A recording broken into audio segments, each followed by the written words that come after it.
Yeda Yesu a wodi nkwa akyɛ ne so ase. Ene anope sɛ Awurade ena ne tumi so na hoɔden so na wama yaba ena ase. Sɛ yemra na emitie Awurade asɛm. No mapa nyinaa firi Awurade mu. Hwɛ yɛn so mabɔ yɛn ho ban wakorae. Na yɛda Awurade ayɛ. Ehyira ne din anope yi. Yɛbɔ mpae. Wɔsɔsɔ hene anope yɛda wase. Watum nya hoɔden nyinaa ɛyɛ wo dia. Sabe befa yi mu ekasa ekyere oma. Ma menye anidaso wo wase mu nkonkran hoɔden. Bidi hene ena anope yi. Ebretum gye ne panidie nyinaa ase. Ekasa Awurade enemunyam nyinaa yɛ wo dia. Ewo Yesu Kristo din mu. Amen. Yɛda Awurade ase sɛ ene nso Awurade adi yɛ naba. Sɛ de yɛ ne da bia no ene yɛ da foforo.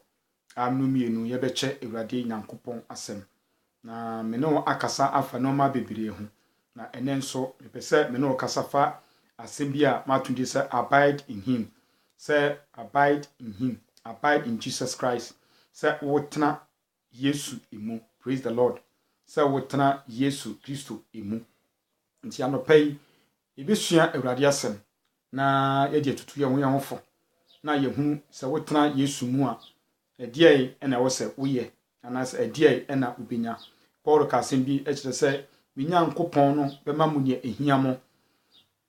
Eni ehia mu nyinaa ɛwɔ animuonyam mu ɛwɔ yɛn Awurade Jesus Christ mu. Nti ɛna no pɛ yɛn kyɛ ho no yɛn kinkan asɛm bi a Yohane ɛkaeɛ ɛwɔ Yohane asɛmpa itira ɛyɛ idu enum mu baako ebesi enson ɛno yɛn hwɛ John chapter 7 verse number 1.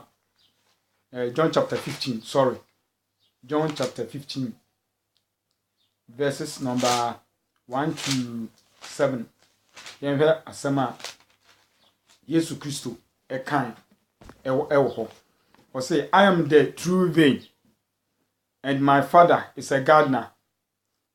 He who cut off every branch in me that bear no fruit, while every branch that does bear fruit, he prunes so that it will be even more fruitful. You are already clean because of the word I have spoken to you. Remain in me and also remain in you. No branch can bear fruit by itself. It must be remain in the vine. Neither can you bear fruit unless you remain in me. I am the vine. I am the vine. You are the branches. If you remain in me and I remain and I in you, you will bear much fruit. Apart from me, you can't do nothing.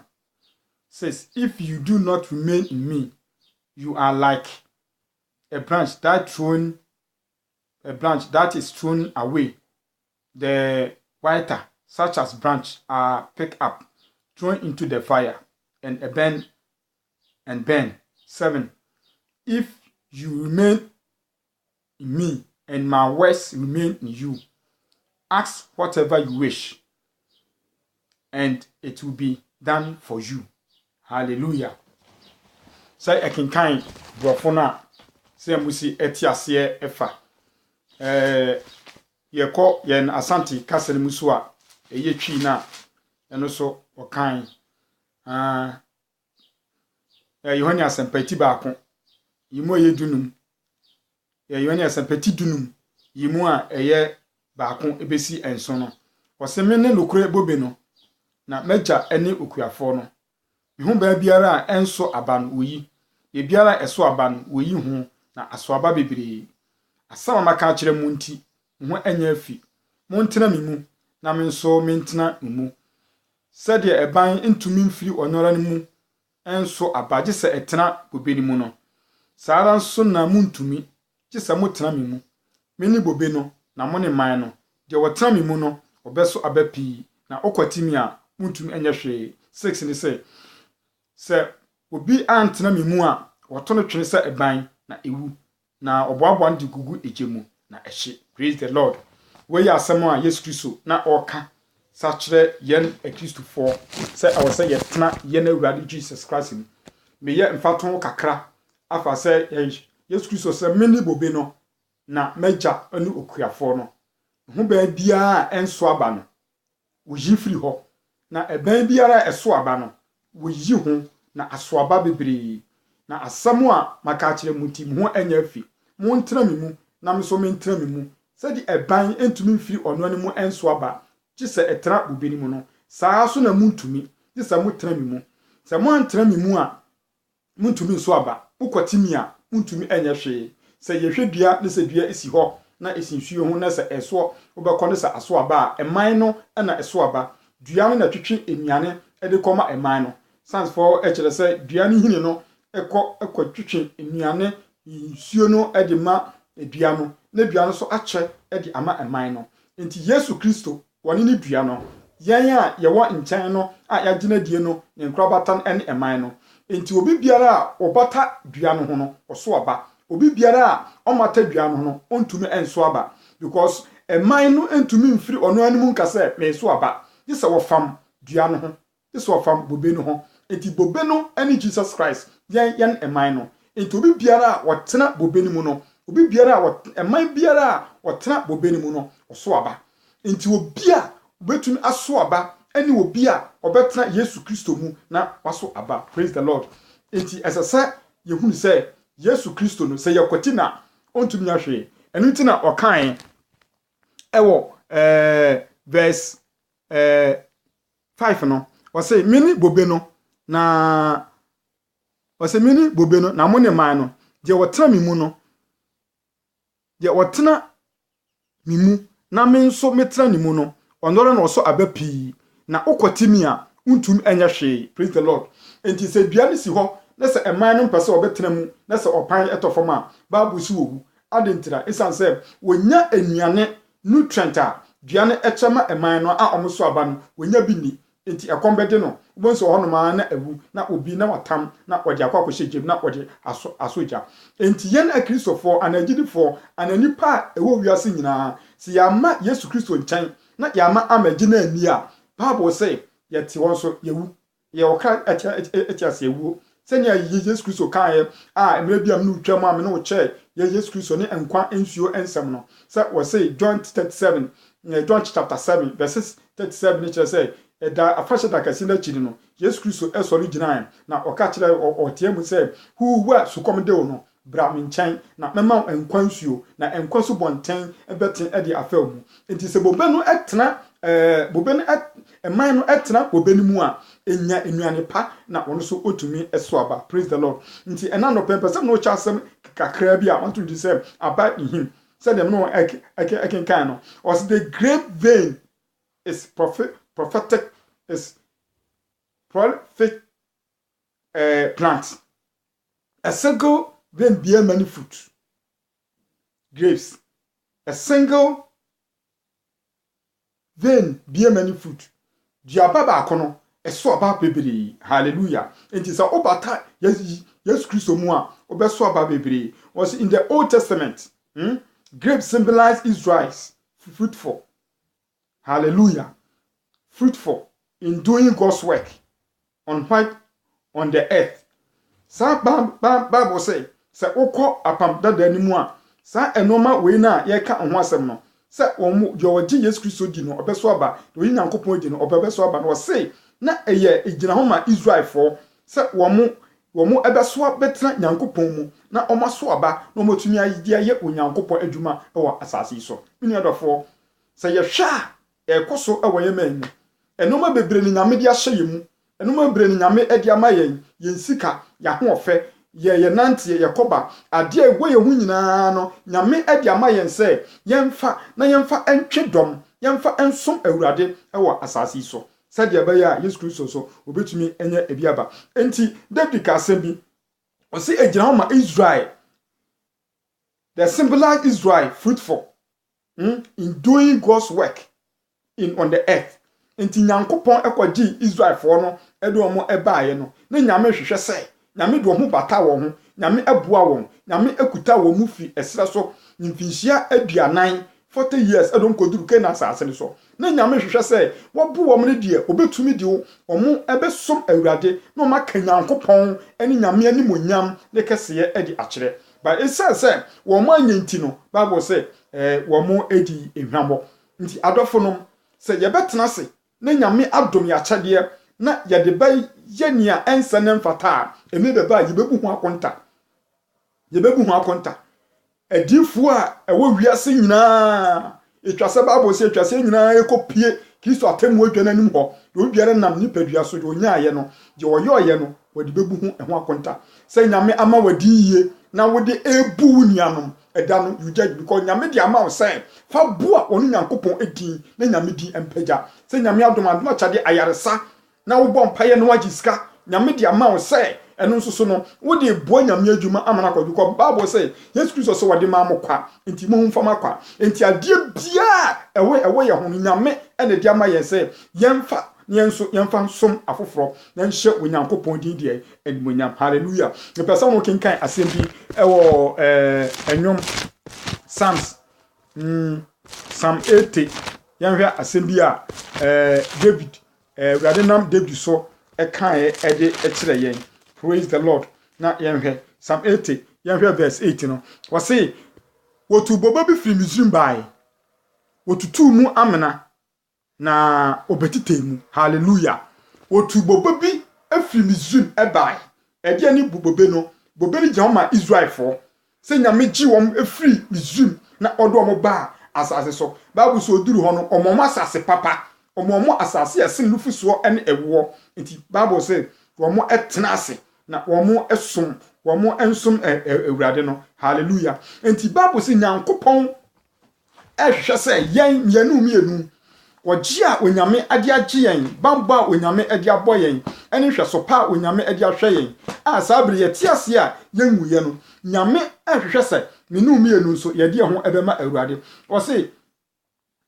wose you transplanted in vain from Egypt you drive out the nation and plant it he planted Bible say Israel for ebra na ye ha won ebra na yetete wono mo yan enkwaso no Bible say na oman ekoso ye den na oman ekoso edore enti nyame mo ye bebre hallelujah enti nyame mo ye bebre ni nyina ne say Nyankopon pese omoba na obeyi wo mo na odom kwasa afro so mko ye Nyankopon adwuma enti adofo no de wo ho nyina de awurade di ama wo sika awurade di ama wo ahowade awurade di ama wo dan ya wasi awurade na de ma wo wo de dan da hokwa mfa anya hwe obi an ho akere obi wo obi na kwa sore pa no ho akere no onya ba bi na enso wato edanim edisafo ade agubutum je wanya no Nyankopon pese wo nso so ode bua afoforo na ehye Nyankopon edi anim nyantire nyame amonye sika Bible say o mabi di ye no mabi adi hia ye na wadi hia ne sa wo de ba bua wo bia wono nso wo ye hia ni no na hye Nyankopon edi anim nyam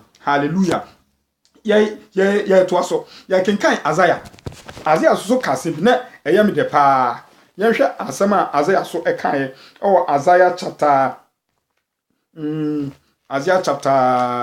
Mami hwe keshi no na memfa emam Isaiah chapter 5 verses 1 to 7 wose ma mento medofo ho dwom medofo dwoma efa ne bobituro ho medofo wo bobituro bi asase berie kokko bi so na ofuntu mu tutu mu abo na otetemu bobe aba na woto abantentene esi mu na wotutu mu nsachi amena nanso na wotwene se ebeso bobe aba na eso abuntwere na afei Jerusalem ni Juda emarima mummu me bobi tre yi hu entem aten edien na nka esese se meyo me bobi tro no ebio a meyo ye no adentina me twene se ebeso bobe aba na aso abuntwere yi na afei mere mama hum die mere beyo me bobi tro yi meyi ehon aban na emoa adi mebubu na afasuo na otietia so mema no ato mpan wori hwetwa ho na ori nomu na afu nkase ene na nkyamsen ara anko na mahye nsuo se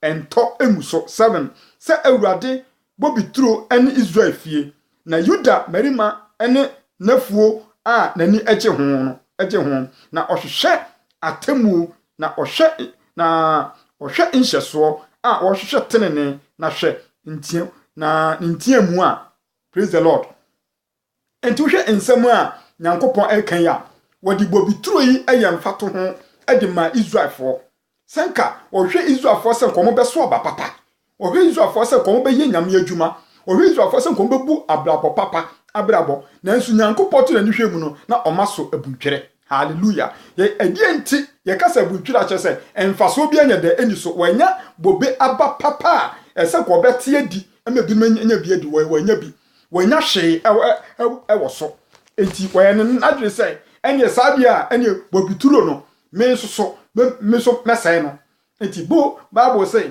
obubu ho aban wa ma nsu antom ofesu a wato ho no obubu ni nyina afi no onnomu bio because on fanya hwe mfaso bi anya dan eni so oniadofo eje na Bible ekasa kire yen ekasa kire se di nyame eje adom yen no ese ye die Nyankopon adwuma na nyame ensuso eje adom wagi nyame adom atena so wa wonye nso a umobi nye Bible say obeyi wo ho ofesu ya da ho na Awurade beyi ni nsafiri so wodi nyame adom no agiska wodi bo po wodi gini pesika won ka nyame asam nkire won Bible say adom no obeyi wo nsa adi afiri so hallelujah enti Nyankopon hwehwe say wo no wodi bobe na wadua wo na woni bobe na waso aba no Otre Yesu mu me nyame adom mu onyi sika mu onya ho wonya adom akyede wudi nyame adwuma eye Bible says adom no obeyi nsa edi afiri so hallelujah enti yenhye ne so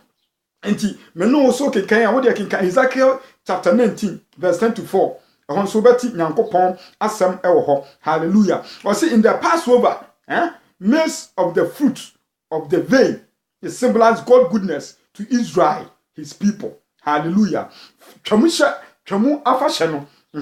Ejina ho emma bobe aba. Nyame ejina ho ma se Nyankopon ene ne mane de edi ne the goodness of the goodness, God goodness to his people. Nyankopon adoya wadi ma ni ma. Nti oniadofo Nyankopon edi bibia hye ho nsa. Nyame ama wanya ho. Emfa motiri mu wodene. Praise the Lord.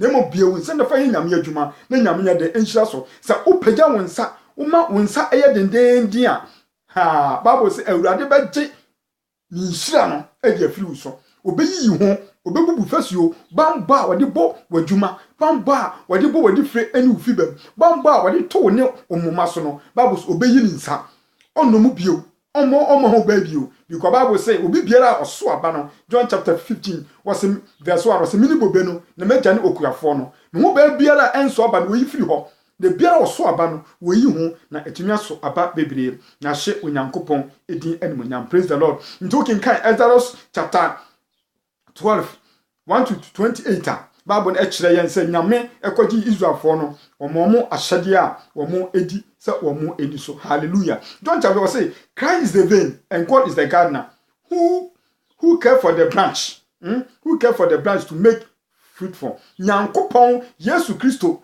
wani dua no na Nyankopon so na ye afuo no wani hwe afuo no so na ababia wo hwe se na babia be den ebeso aba hallelujah or the branch are those who claim to be follower of the Christ.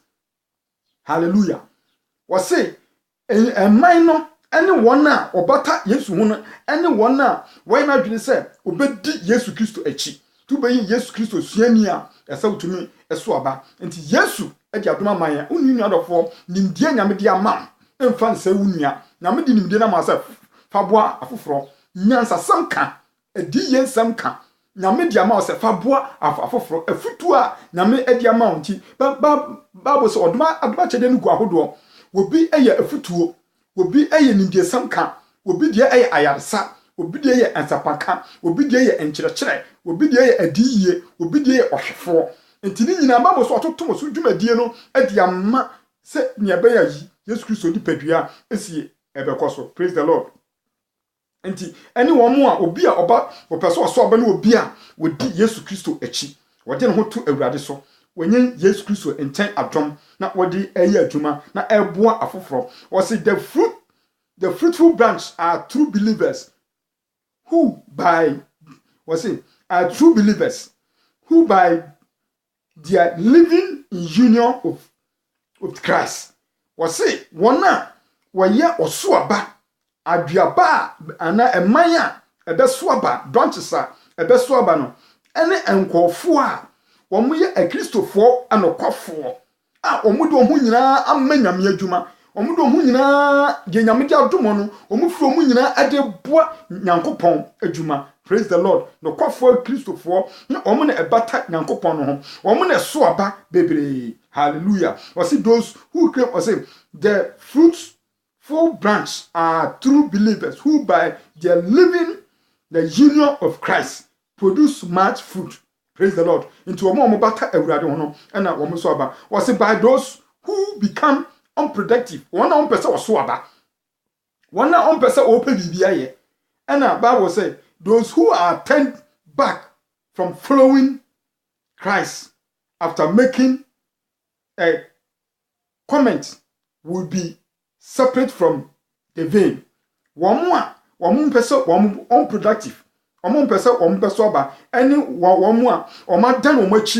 And yes, Christ said, Ye nechi. Hallelujah. Ye nechi. The moyan casano, even always say, San Cofona, one more, any and for what pine, one more, and a free, Sir, and for Jesus Christ and honor. Hallelujah. There was say, unproductive followers are good deed, and was it the unproductive followers are as a good deed and will be cut off and toss them away. One person or obeswabano woman na woman yankofo a ya pan womo ade afiri onyankopon duane de eho na ya to womo ayede atwene enti sa wo pan wan tra Yesu mu na Yesu asam antra mu a nyame asam se wapan wo ye kristoni na wo ntra Yesu mu na nyame asam antra mu a wo so wapan wo se de wo tra me mu na me nsam so me tra ni mu no wo na beso oba bebre na ade biara obebusa no me awurade me nyankopon me na me de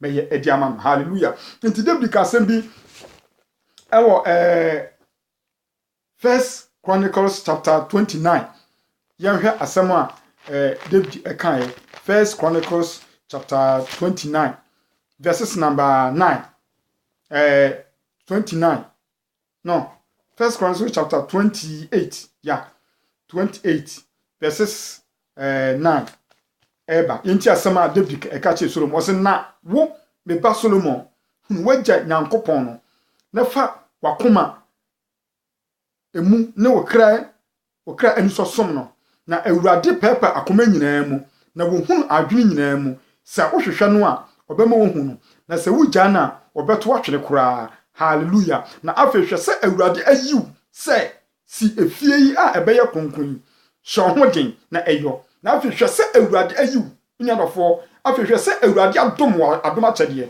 hwe se awurade ahyirawo honam mu a obetum di aboa hwe se awurade ahyirawo ahoɔden mu a wobetum ade abo nyame adwuma hwe se awurade ahyirawo nkyerɛkyerɛ ne nimdi afam a wobetum di abo nyame adwuma na so dan wachi ade akyerɛ awurade nyankopɔn.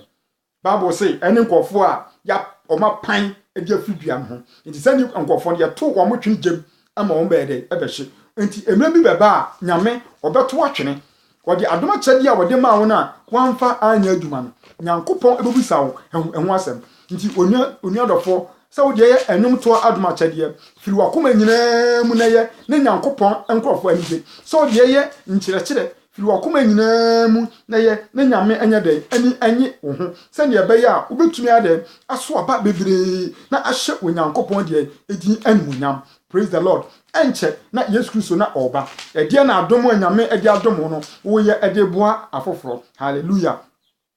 First Chronicles 28 verse 9 was, and you my son Solomon acknowledge the God of your father and serve him with wholehearted devotion and with a willing mind, for the Lord searches every heart and understands every desire and every thought. If you forsake him, he will find him. He will find by you. But if you if you seek him, you will be found by you. But if you forsake him, he will reject you forever. Consider now, for the Lord has chosen you to build a house as a sanctuary. Be strong and do the work. Hallelujah. God has chosen you. Nyame ahwe wiase nyina na wayi afra busuanim. Ana wade nniema pa ade ahye mu. Ede na woye ade abo busuam nyame animunyam adadi ewo so. Hwese awurade ayi. Mini odofo ena no pai Nyankopon won hyiraw na onom na wonte nanim anya dai emfa nkyerɛw sɛ de ɛbɛyɛ a wonsuno obenya Nyankopon anim adom enkyɛ na Yesu Kristo ba enkakra wate yi bomode sɛ odi bɛyɛ adwuma Bible say ma yentie asɛm no ewefufo emfa ena da ho yentie asɛm no na yenye ne yefo de otie asɛm no na wɔyɛ ne ewefufo no ɛte sɛ obi a wɔhwɛ no ho ahwɛm suban so na ɔkɔ enche na rafi esuku akokora na mo de oti asem no na onante na wotenem na wode na ni hwe adehidie nim no wona onyankopon ede ihira no onuadofo enche na ye Yesu ba fa homa awurade je awurade ye Yesu Kristo di obadwum fifon nyame hira wonte de no hira ewu Yesu di muti amen.